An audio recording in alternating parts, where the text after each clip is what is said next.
Olivia, let's now talk about domestic issues because there's some breaking news about the president refusing to sign a bipartisan housing bill. Why is that, and what happens next?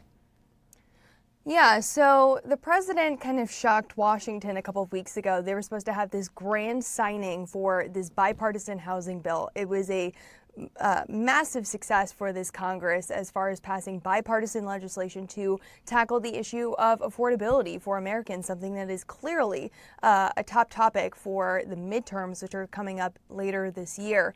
And instead, the president scrapped the signing ceremony and said he wouldn't sign the bill unless the Save America Act got passed. Now, the Save America Act is kind of this wish list bill that the president has for election security. It would make mail-in voting basically non-existent. It would add more restrictions on voter ID, and also it would address some other issues that the president really wanted to see. So that bill has been stalled in the Senate. The president said he would like to see that bill get passed before he signed the housing bill. That did not happen. The housing bill got sent to the president's desk anyways, and yet he has waited to sign it. In a statement that he put out just a short while ago, though, he said he's not going to sign it at all. This is what he wrote. He said that in a Truth Social post, "I will not sign the housing bill, which has been fully approved by Congress and sent to the White House in protest over the fact that the United States Senate is not capable of passing the Save America Act."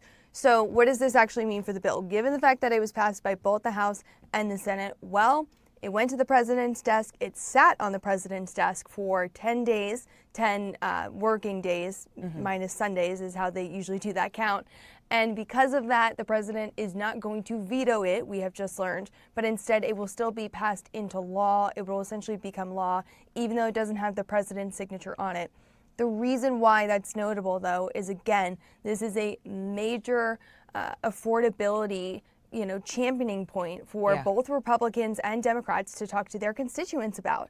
And now President Trump didn't sign it, so they don't really have the ability to say that this was approved by the Trump administration. It was done by Congress and not signed by the president, which kind of makes it a difficult messaging item for those midterms. So a bit of a twisty-turny event here in Washington that this bill just, became law without the president signing it. But that just shows you how